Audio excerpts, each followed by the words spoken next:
there's a dedicated person who gets your wand after every take. Really? Yeah. It's quite... The wand handler. Yeah. I imagine there's probably quite a few of them on set, right? Because I mean, everyone is a wand. So like, underwater wand. How many handlers are there on set just for the wand? A few, yeah.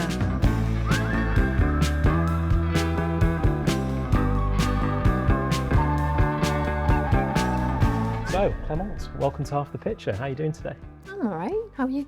I'm doing very well, thank you. It's such a pleasure to have you on because I've been a fan of your work since I was a kid, basically, and I'm older than I look. I promise. But yeah, since I was little, and I think most of us could probably say the same thing. We've all kind of grown up watching your work on screens sort of big and small. Obviously, things like Harry Potter and In Bruges and 127 Hours, Gossip Girl, of course, and Tenet and the Essex Serpent. So much great stuff you've done. And what's been interesting, sort of looking back across your career in the run-up to this chat, like you've worked across so many different disciplines, like obviously film and television, but also obviously you've done modelling and music, and you worked with Miles Kane. Music was like, I don't think anyone could say I've done music. A little bit of music. Whispered on like a track. Worked with Miles Kane. I mean, it's cool. And directing as well. You've been behind the camera. You've worked behind the camera yourself.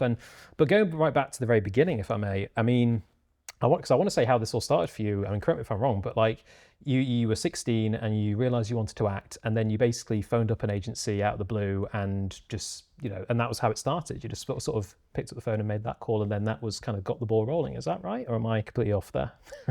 No, it's true. But I do come from my dad does theatre, so I grew up watching him putting on plays and writing and directing and working. So I was aware of acting as a craft and not just it wasn't something that just felt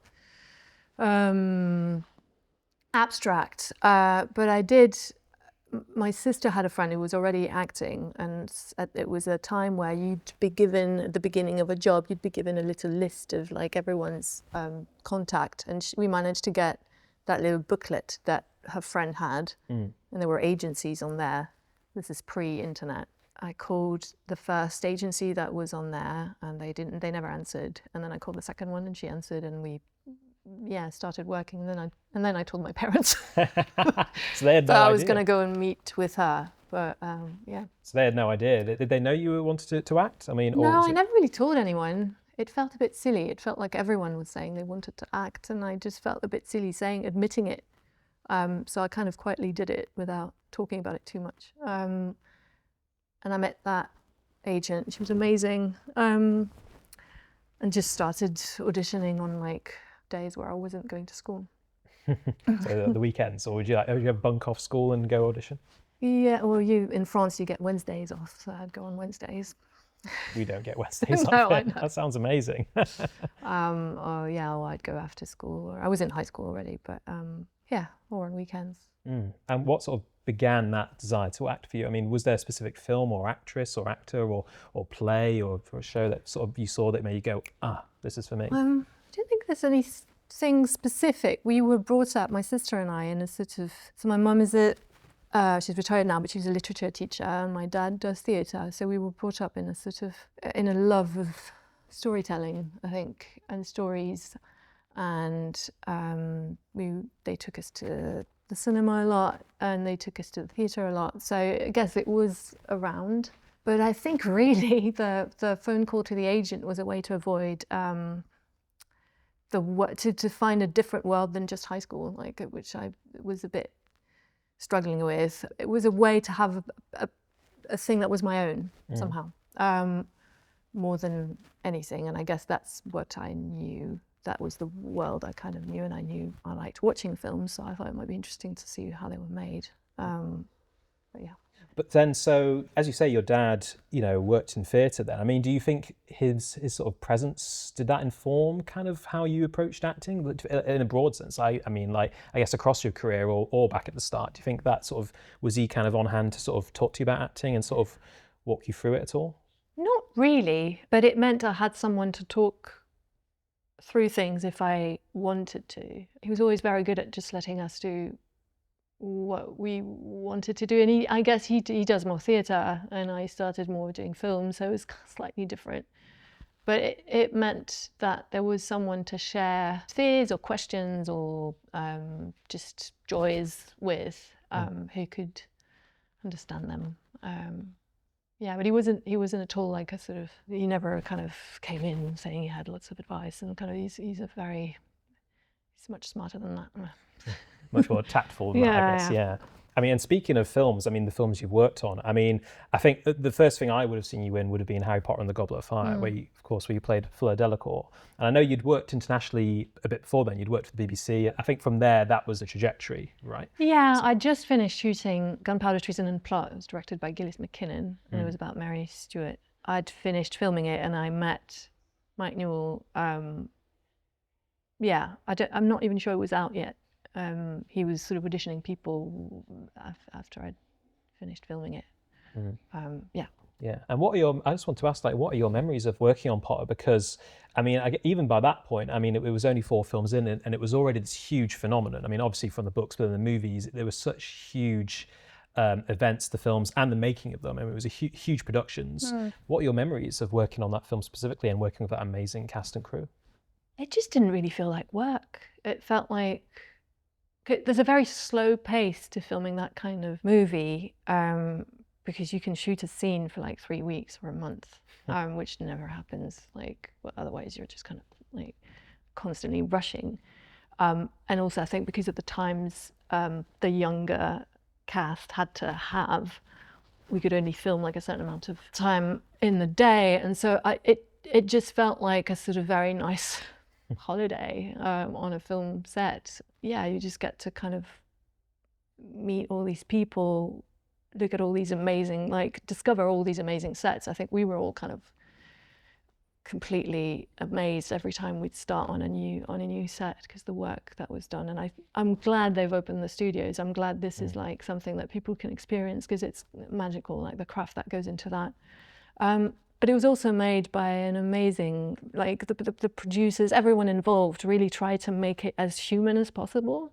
So it never felt like this big, cold, huge production. It just felt quite like, I mean, it's going to sound a bit cheesy, but a bit like a family. Like they'd been working together for so long, and they were taken care of, I think, quite brilliantly. So I just felt quite lucky to get to experience it.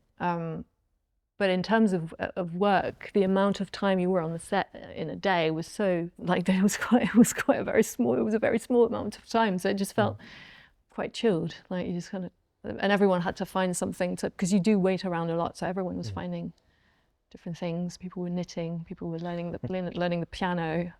I watched all of Father Ted's black books and stuff. Like, yeah, I read a lot, and kind of, yeah, it was just really nice.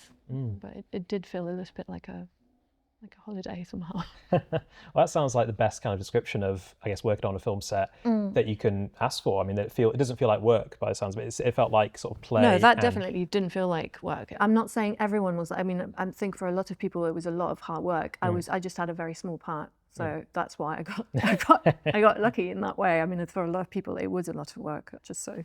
It's not like, just for the record. For the crew, it's like an amazing amount of work. So I just felt like I'd gotten this nice invitation. Well, what you said there about how it felt like a family with those films, I mean, because there were 8 of them, and for so many years they were making them. I mean, I can only imagine. I mean, like Daniel Radcliffe talks about him and his stunt double would be, I believe it was stunt double. His stand-in were like, you know, they were as close as brothers by the end of it. And then you coming into it, like, and the others. I mean, like, you know, like Robert Pattinson coming in as well. It was his first sort of major role. Did you find you were able to sort of join that family quite easily, or was it a little bit at all? It's never going to be. I'm never going to be. They were obviously very close, and they'd grown up together, so it was never going to be exactly the same. But they were very welcoming and friendly. But it was a very different experience for them than it is for someone who comes in to do one. I mean, I did number 4, and then I came back to do 7 and 8. Is it 7 and 8? So it's just like little, as well.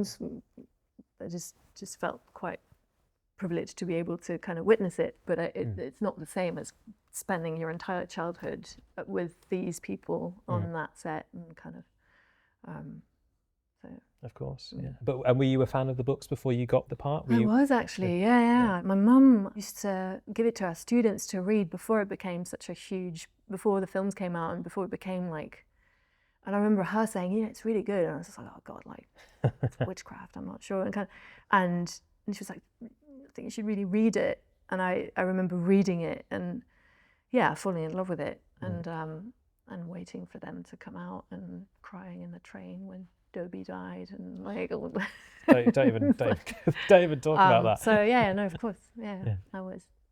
Yeah, I mean, same. And I mean, growing up on those books and listening to them being read to me, and like, you know, we would all read them. I was in quite a big family, and we all read it. It was an event. Each one of those books came out in those films. I mean, and you say that, you know, you were only sort of in the films and story here and there, but you did, you know, you still stuck out. It was still, you know, there's something kind of iconic about Fleur. And like I say, like you had a lot of scenes with Rob Pattinson, you know, you guys both you know, him being Cedric Diggory, you guys both being in the Triwizard tournament. And I feel like that was like an eye-catching role for him as well. I mean, would you say being a part of that family and making that movie, do you think it helped your next steps as an actor, like where you went next? Oh, definitely. But then I didn't do something quite as massive as Twilight after that, so it didn't quite go the same way. But yeah, and I never really thought it would. It was a bit weird because when I was offered Harry Potter, I'd just gone into the French National Drama School, which is really hard to get in, and I'd failed miserably the first time I tried it, and I finally got in. I wasn't even sure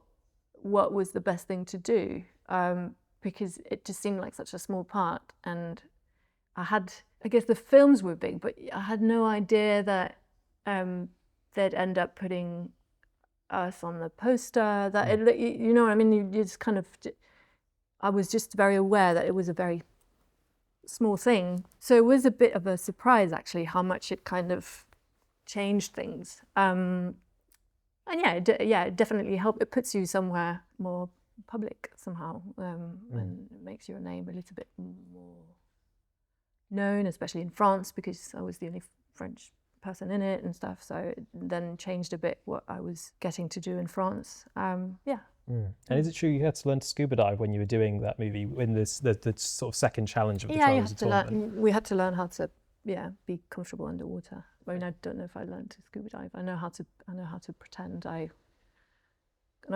can breathe underwater. But I don't know what to do with the bottles. It's going straight. Someone was always dealing with the bottles. I didn't have to do that.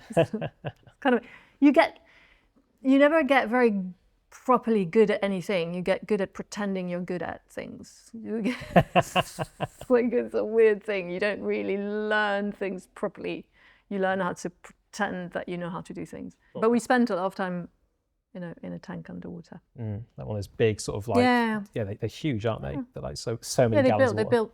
They built them especially, I think, for Potter. There's some tanks in various studios in London, but they had something dedicated for that. And speaking of the other movies you made, one of the ones that came not too long after that was In Bruges, which, by the way, I must say is one of my favourite films of yours. I mean, I love In Bruges. You know, it's an incredible film, and is a film that still stands the test of time after all these years. I mean, it's nearly 20 years now since that came out, and which is a bit scary. But well, for me, more than for you. True. I remember it coming out though, and when I was, I'm not going to say, but like, I just want to ask, like, what was it like making that film? I mean, working with, working in Belgium with, Martin McDonagh and, this another incredible cast, Colin Farrell and Brendan Gleeson again, of course. I mean, what are your memories of that film? I just remember thinking I'd never read anything like it.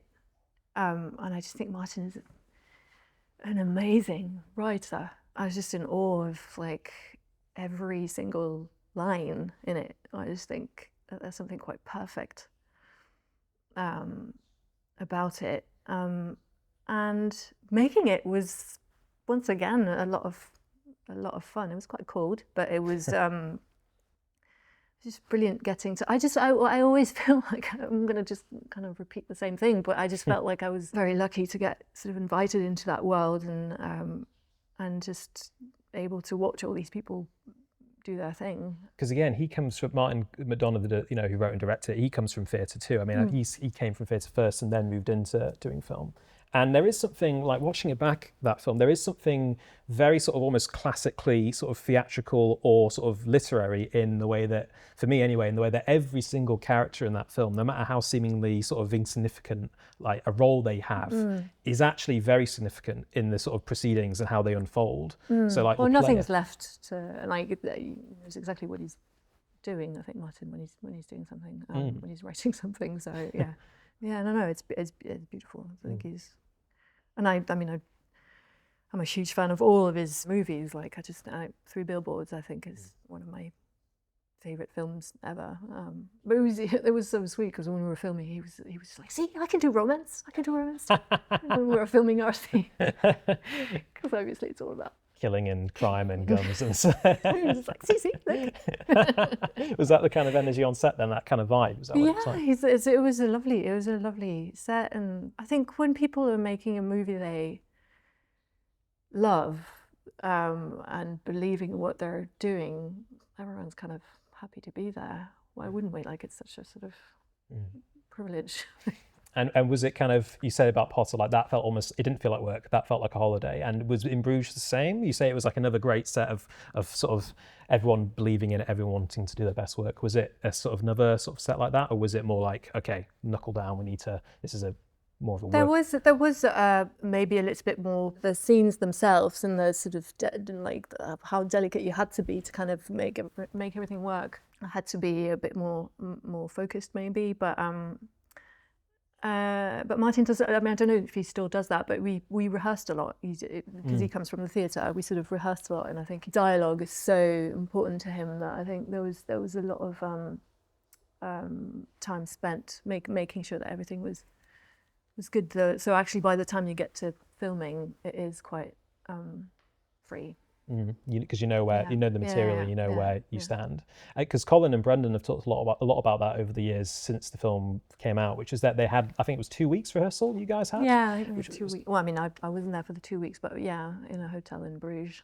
In Bruges, and they were talking about it almost like it was a privilege. It was a privilege to be able to sit with that It's so rare script. to have that time. It's so, because it's all about trying to fit as much as you can in the budget or in the time you're allowed to film. And I think probably, I'm not sure, I never had that chat with him, but I guess that's something Martin insisted on, is having that time. It's quite rare that you get that luxury, really, of being able to sit down and make sure everything is good. And you actually do gain quite a lot of time on set if you do that. Because you know where because you've gone through all the issues that might show up. If they show up on the day you're filming, then you have to spend a bit of time solving them. I get the sense that some actors really love rehearsal, but some really sort of almost kind of are a little bit adverse to it, and they prefer to sort of the phrase that I remember Richard Linklater, the director, was saying that, like, some actors might say to it, because he really believes in rehearsal, and some actors might say to him, I don't want to leave it in the rehearsal space, I want to leave it all out there on the playing field. So it seems like some actors, they have different takes on rehearsal. I mean, are you someone who really enjoys that, or that sort of having that time? I like doing what the person I'm working with wants to do, because I believe that it's their process, not yours. When you're entering their world. And so I kind of feel like if that's how they're gonna get what they want, then that's what I should kind of be doing with them. And I quite like the idea that there's not one way to do things, and that for someone who comes from the theatre, having that space and having that time is gonna make filming more comfortable. For someone who comes from, I don't know, documentary, they want to maybe keep something different, and that is probably the thing I love the most about this job, is being able to kind of visit different universe and different ways to tell stories and to create a world. So there's not one way that works for everyone. So I'm not the most at ease person in rehearsals. I always feel like I'm going to get fired, especially in theatre. I'm not very good, and I remember that from drama school as well, when there's no camera rolling or no audience in the theatre, I'm not very good at there's a shyness that stays that I can't quite shake until I know it's actually being recorded.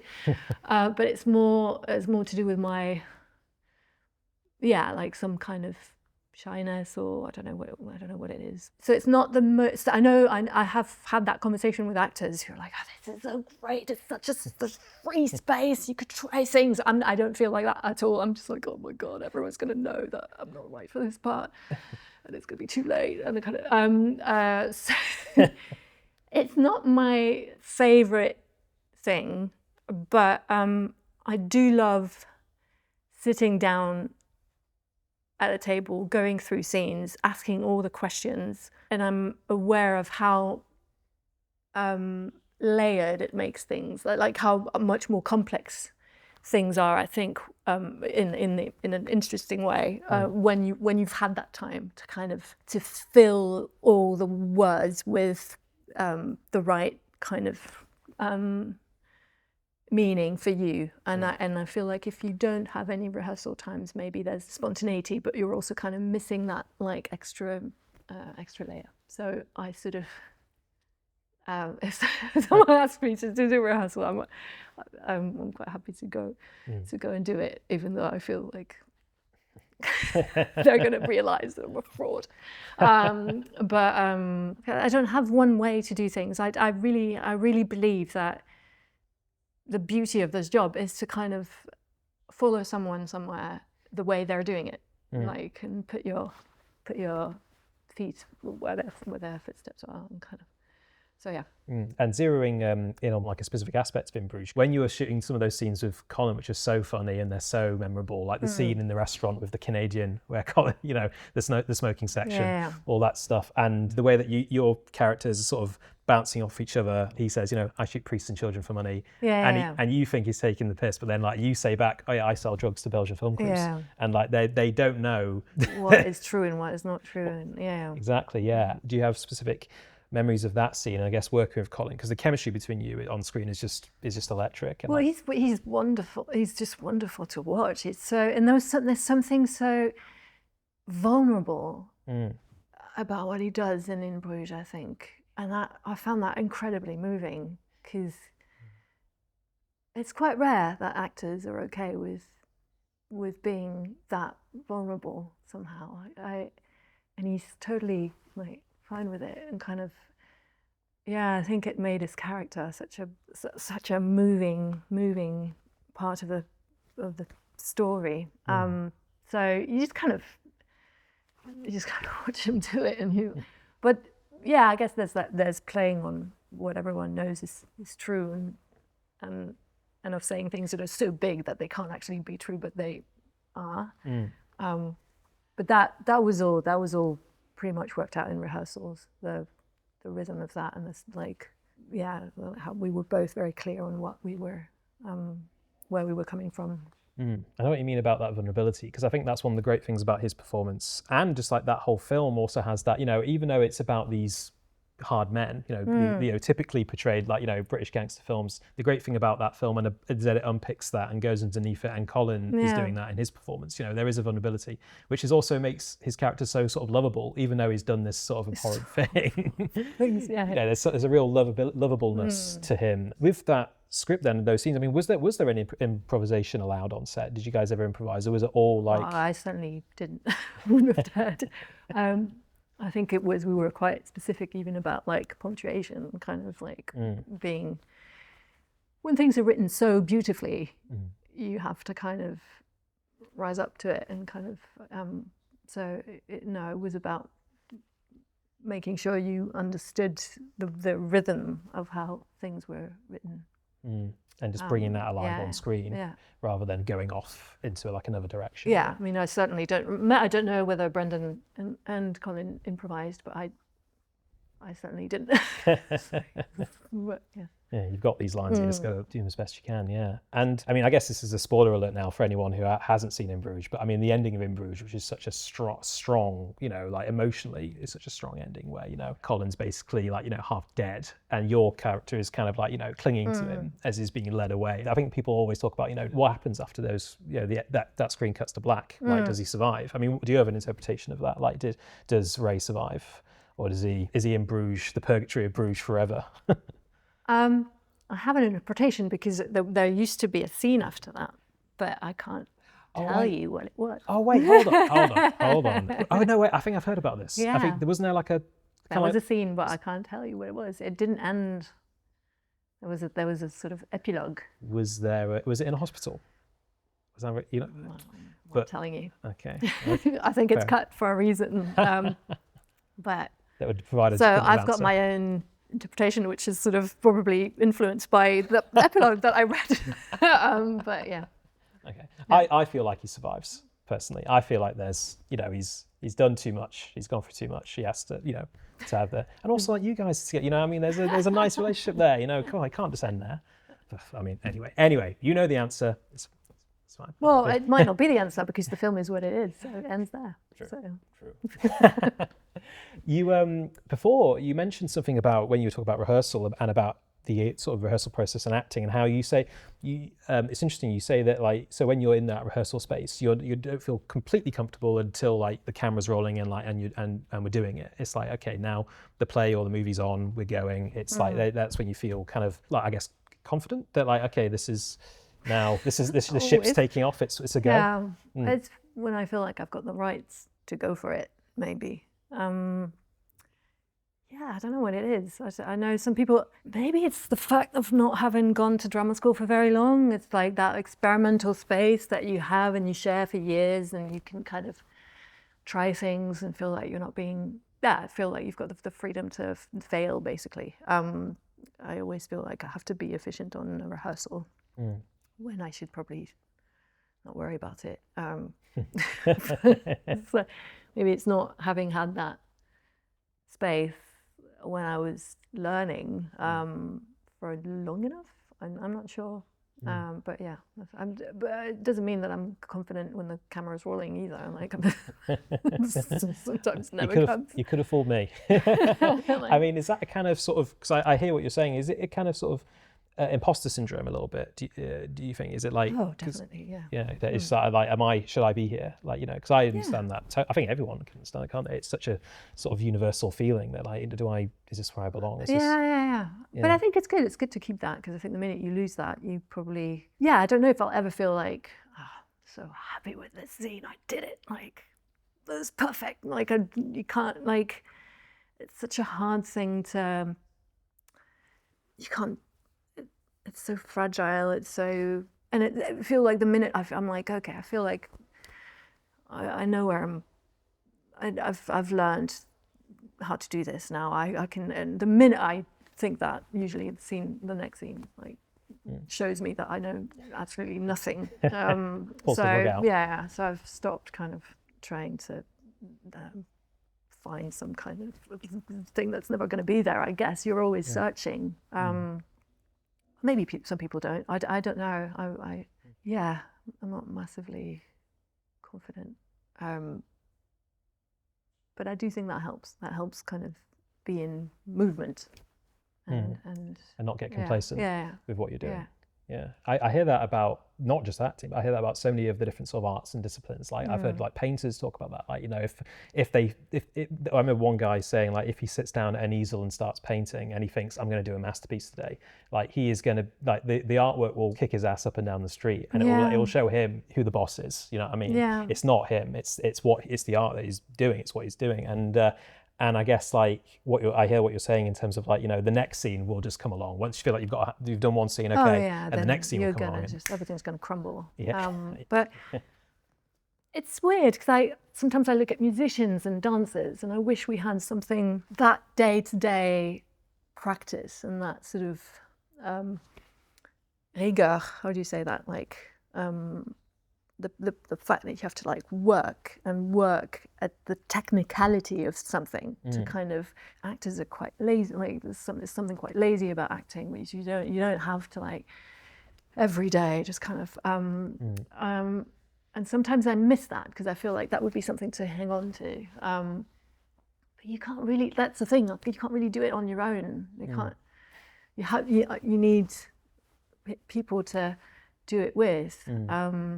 So whether that's got to do something, like whether that's got to do with this imposter syndrome, the fact that I feel like there's not enough kind of proper work of training, or like something that you keep putting on like every day. You need to stay match fit, as it were. Yeah. I don't know. I guess the theatre is kind of the closest to that, because like if you're doing a play in the West End or Broadway, like, you know, you're doing it every night, so you keep match fit that way. But I feel like acting, like I remember something about Mike Leigh, the British filmmaker, who's you know, renowned for his work with his actors. Like he will do a thing called warm up, where they'll get into character, and all the actors will then get into character together, and then or apart, and then once they're ready, that's when they go. That's when they roll cameras. And whereas I feel like with film acting, you have just kind of got to turn it on and off. But that's the hardest thing, is like having, like, maintaining whatever level you need to be at. That energy. At the right, like having your emotions available when it's all kind of, a play is wonderful because you get to experience something from like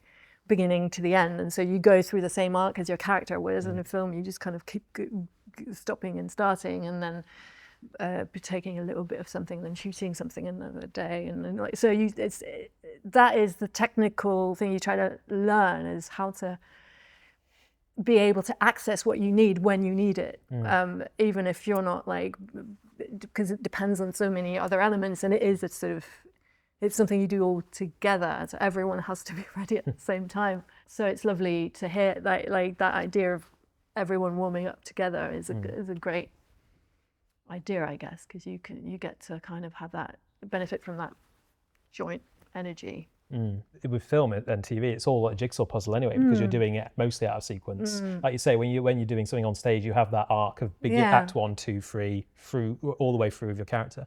And then if you're working on film and TV, you're like, you know, you've got to shoot the beginning. You got to shoot the end first. Like that's just how the schedule. Sometimes that's just how the schedule works. That's something you get used to. But it does feel like a real.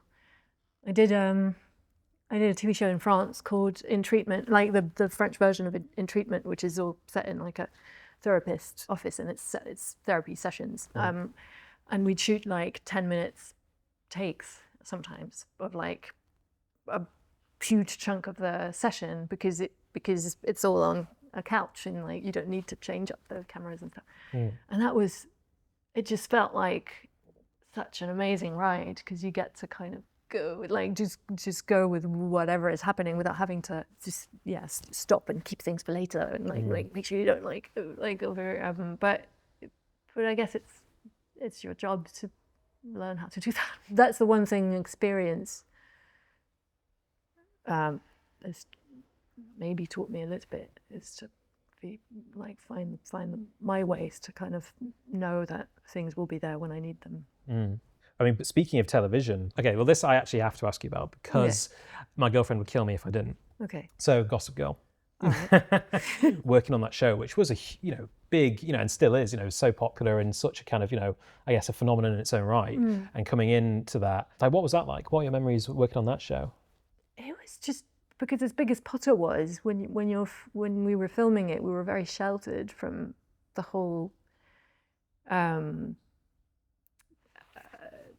craziness around it, like how its impact on public. Whereas what was weird on that show was to be sort of directly faced with the phenomenon it was, which I hadn't quite sort of understood, I think, because you film in streets and stuff, and it was just constantly like there was lots of people there, lots of people taking pictures there, and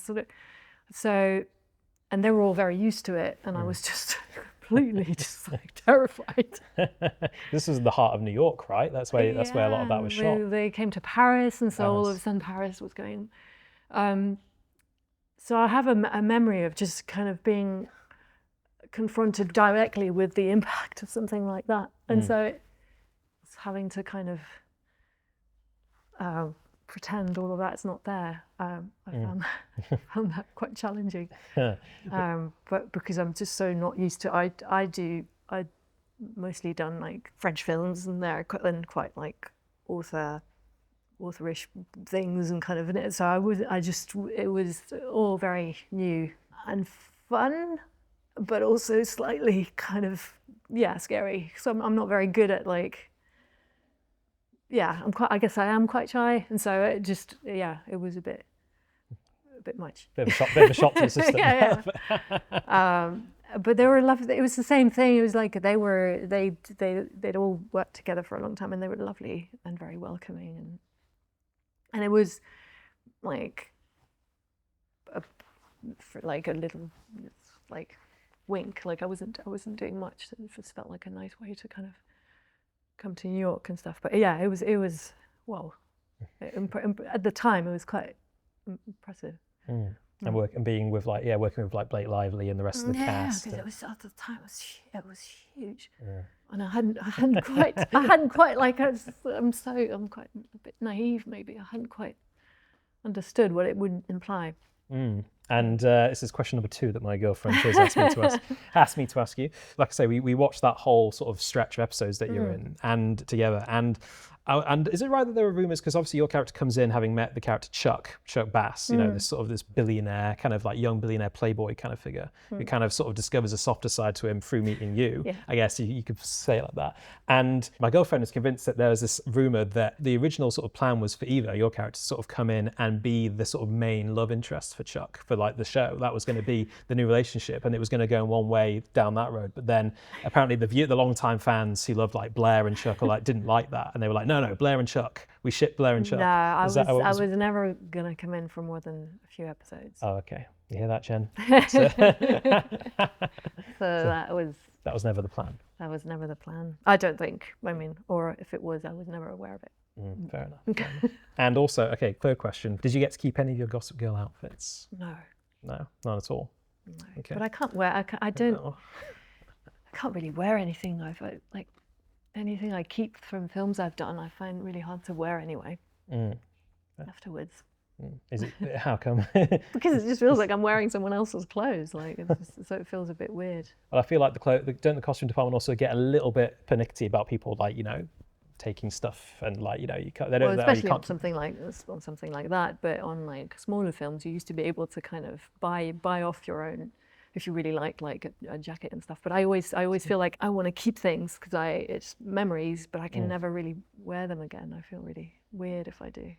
You're going back into that character by wearing that. Yeah, it just feels like it belongs to someone else. I mean, on that subject, have you ever kept any souvenirs from the films you've done? I have, yeah. Okay. I've kept some. I've got like Mary Stuart's wedding dress and stuff. Like but I mean, obviously, I don't walk around wearing it very often. Very often. No, I have kept things when I can. It's getting harder now. People want to keep things, and also with TV series, it's harder because you never know if you're going to shoot another season. So it's kind of everyone wants to sort of hang on to everything. But no, I have kept things, but they become just more like treasures rather than things that I then incorporate in my day-to-day. I mean, I guess, is that including stuff like Potter or Bruges or like, you know, Tenet, any of the other sort of things that you've done, any sort of like particular like... No, I don't think I kept anything from... I think I might have had like a tracksuit bottom that wasn't used in Potter. But anything that's used goes to, like on Potter, everything goes to like museums and exhibitions and stuff like there's a dedicated person who gets your wand after every take. Really? Yeah. It's quite... The wand handler. Yeah. So no, I didn't keep much. I imagine there's probably quite a few of them on set, right? Because I mean, everyone has a wand. So like underwater wands. How many handlers are there on set just for the wand? A few, yeah. The prop department is quite big. I remember a friend of my, a sort of family friend, was one of these sort of costume designers on the first couple of Potter films. Did a bit of this, you know, helped make the robes. You know, the school robes. Okay. I remember being about 5 years old, and she gave me like a little... you wanted a real robe? Well, I don't know anything. You know, I guess it was like peak Potter fan for me. And then she gave me at 5. I mean, the first film had just come out, so I guess I was sort of riding that. I remember going into school with like a little. This is so sad. Like a little. You know, there's sort of like tattoos that you can get, like the little sort of scratch on, like a little Harry Potter scar one.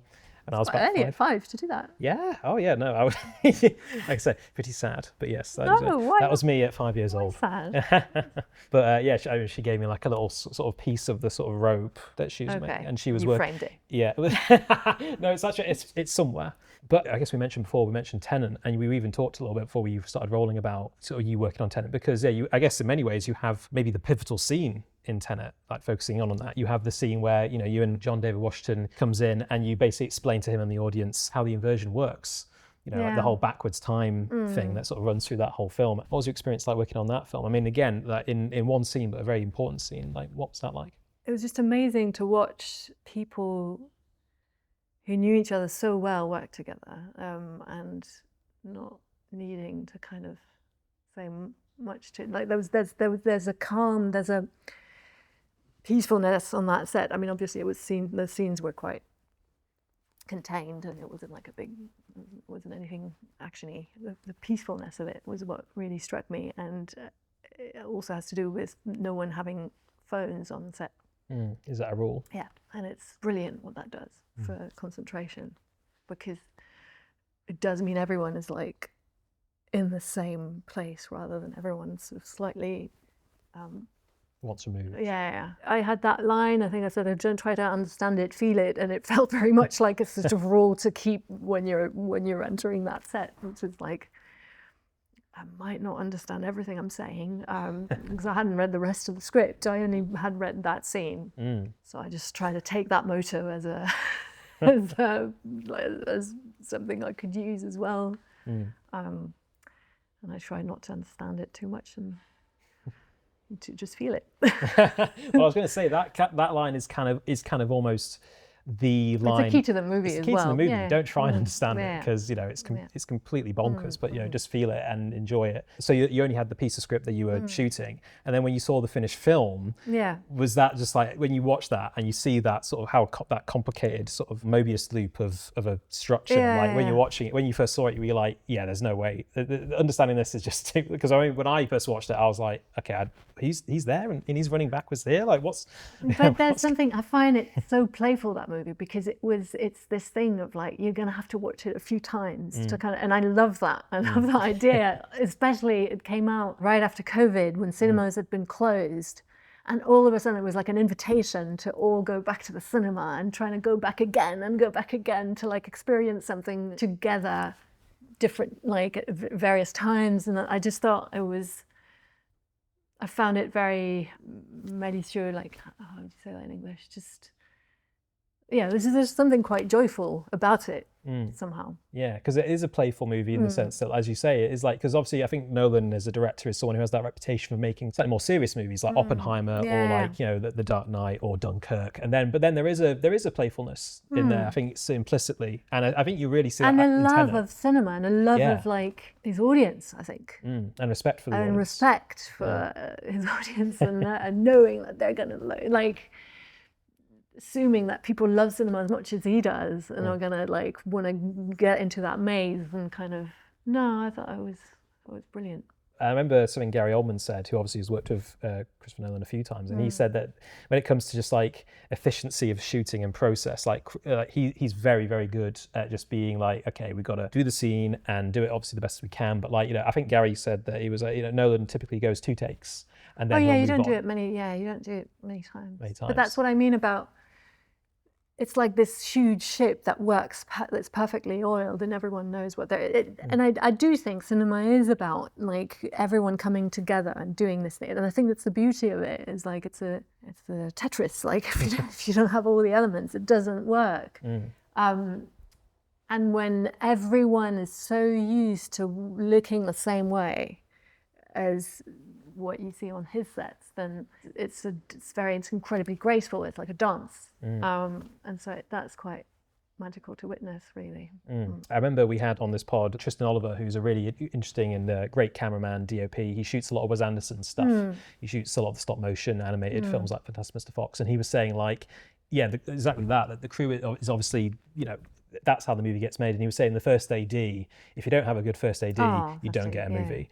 And it's like the first AD is almost like 4. Like he's right there in the middle of like the chaos sometimes of a movie set. He's like holding it all together. And it's like, that is how it is the people. It's kind of, you know, that is how that brings it all together. And again, I guess creates that family atmosphere as well when it works at its best. Because I mean, as someone who's worked on sets a couple of times myself, it is like when it works, those really good days and everyone gels and when it's not a dysfunctional family. It's brilliant. Exactly, when it's not the Royal Tenenbaums, when it's, you know, it's a functioning family, I mean, it's a bit cliche, but I guess there's to say family, but it is what you come back to, because it's the great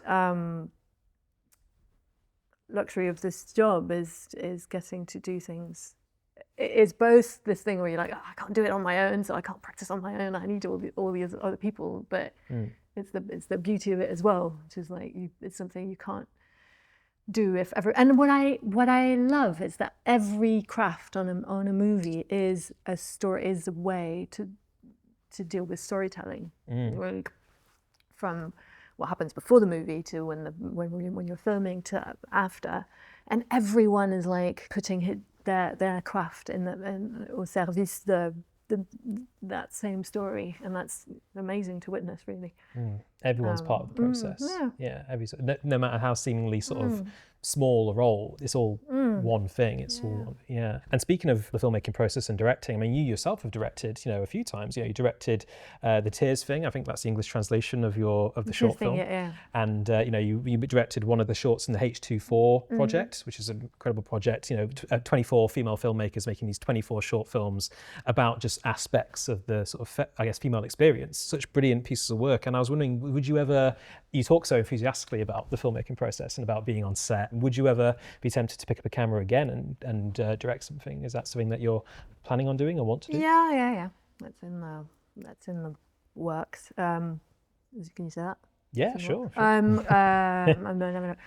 Yeah, I've been co-writing, and we're now like developing something, so hopefully that'll happen one day. I don't know. It's like then you enter a whole stage of like trying to get something financed, and that's quite tricky as well, so I don't want to kind of jinx it, but I'd love to. And would you direct yourself in like a performance, or would it all just be taking the God, no. I don't know how people do it. I don't understand how. I'd find it so hard. Editing myself, I can't think of anything worse. It's like, oh my God, I can't, like having to live with your face for that amount of time on a screen. I mean, you do live with your face, but no. My biggest joy when I did those shorts was to direct other people and work with actors. So I feel like I deprive myself of that, having to do it myself. But some people do it brilliantly. And I heard a French actor say that also just by acting in his films, he didn't really need to direct other people because of the rhythm because he knew what rhythm he was after, and because he was himself kind of saying the lines, everyone was following. So that's probably a way to be the chef d'orchestre, like what do you call that in an orchestra? The conductor. It's one way to do it. But I don't know if I would find the openness and fragility or vulnerability again. I need while acting to kind of be like to have all these emotions available. I don't know if I would be able. I don't know how that works with having to like be in charge of a set and talk to HODs and that. I don't know how that works. I'd feel naked. It does seem like it's a big jump. It seems to me going from having your actor hat on, being vulnerable, and also acting with someone you're also directing. I find that quite. I think even for the other actor, that would be a bit weird. But it's interesting how, because I hear everything you're saying, but then it is interesting how a lot of actors do seem to want to make that jump and direct themselves. Well, you spend a lot of time on those lines. You work. You write a script. You're like, I think these are good lines, so I can see the appeal. They're good. I like them. This is how I want to do it. It'd be nice to, but also it is so nice to kind of watch other people do that job, and I find it like. But I feel like that's how I am on a set, really. I just kind of love watching the actors I get to act with act. Do you ever go back and watch your old films or your old work? Is it something that you do, or is it something that you'd rather you avoid? I guess because some actors don't. I don't. No, I don't really. I don't. Fair enough. Well, I mean, like I say, I think it's quite common. I think a lot of actors would rather just, and again, it's like that mindset, I guess, of like, if you focus too much on like something that you did 20 years ago, 30 years ago. I think David Bowie said, like, you know, you don't want to run the risk of potentially getting stuck in a rut where you sort of only focus on, oh, that project, that was good, or, you know, it's more just about moving on to the next thing. And it's sometimes you're a bit more, because if I watch something right after I finish it, then it's quite hard, because you just see what you feel like you've not done right, or what you wish you'd done differently, or and sometimes if you've got enough time between a job and watching it again, you're a little bit more indulgent and kinder to yourself. And sometimes it's just fun to watch a movie that is a good movie, but most of the time it's just kind of quite painful. Sometimes I hear that it's like almost watching a home movie. It's like you go back and watch an old movie, it's like, oh, that scene, or like that day, I remember that day vaguely, like, you know, or is it those memories kind of come back? I don't know, because I've not done it for a really long time, actually. I've not watched anything I've done for a long time. Sometimes you end up with like little clips, and it's strange, but yeah. Well, one last question. Okay. So I remember reading an interview with you from this way back when, this is quite a while ago now, where I think it was quite early in your career, and I remember you saying that at the time you weren't sure if acting, I mean, you loved acting, but you weren't sure if it was the thing you wanted to do with your life. It wasn't the goal. I remember you saying something to the effect of like, I really enjoy it, but I'm not sure if this is going to be what I do for the next 10, 20, 30 years. Is acting something that has your heart now? Is it a thing that for you now is like, oh no, this is what I love to do and this is what I want to do? Or is it still a little bit like, it's one thing I think a lot of things, I don't know if I said that or if I like meant it. I get there's a sort of superstition and a fear that things can stop from one day to the next, and kind of maybe when I was young, I was kind of very aware of that, and kind of not wanting to seem too sure about anything, because I wasn't. So it definitely has my heart. Like, of course, it's such a. I was thinking that the other day. I was thinking it's such an amazing job. Because of the job itself, of course, because of everything you learn, because of everything you experience, the way you get to express someone else's world. But also, it's this incredible job where everyone around you is making sure that you're in the right conditions to do your job. And I was thinking how, I say this a lot, privileged, but it really is. Like, I feel like a lot of people in this world would want to do a lot of us want to do a better job, and because of funding and time and not enough people and not enough, like, as society makes it quite hard for a lot of people to do that job. And I was just like, oh my God, do actors realize how lucky we are that you have a whole set basically making sure that you're in the perfect condition to do what you've got to do. Having been able to do that since I was 16, I just, if I look at the world around me, I just feel incredibly lucky. And so there's that. There's the love of cinema and stories. There was this idea, I think, growing up as a woman that because when I started, quite unlikely that you'd still be acting when you were in your 40s. There was a very, very small amount of actresses who would still work after a certain age. So I think I sort of grew up with that idea in mind, and then, and so maybe that's why I said that. Kind of thinking, oh, I hope I'll still get to do it. And Me Too has changed a few things, I think. I found myself on sets with other actresses of my generation, and we were kind of telling ourselves, so look at this, like, we wouldn't have been doing this part even 10 years ago. It would have been someone 10 years younger or 15 years younger.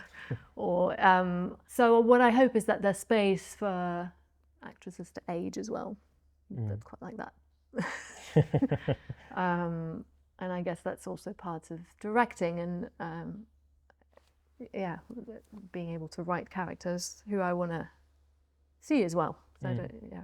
Yeah, great parts. But yeah, for people who are older, and I think you are absolutely right. From what I've seen, I think there is a growing amount of those. Yeah, roles. I mean, there's a lot of work. There's a lot of work to go. Be done, Absolutely. but it is changing, and I really, Gradually. honestly, don't think I ever thought that'd still be. So sad to think of that. Like at 20, I was just like, probably like in 10 years. So yeah, there's a lot of interviews. There's a lot of like, ooh, like. Don't want to jinx it, kind of thing. Maybe. Well, I mean, it's been. Well, I hear what you say about the idea of it being. It is a privilege because you get to do this job, and I mean, just hearing you talk about it with so much passion, it sounds fantastic, and you clearly do love it so much, and it has been a privilege as well, just having you on the show, just to chat to you about it, because like I say, it's great to hear about that passion that you have for it, and just for you to sort of talk about it, and obviously all the amazing work you've done over the years, which I'm a fan of, and I know many people here are a fan of. So, what can I say? Thank you so much for coming on the show. Thank you for having me. Cheers.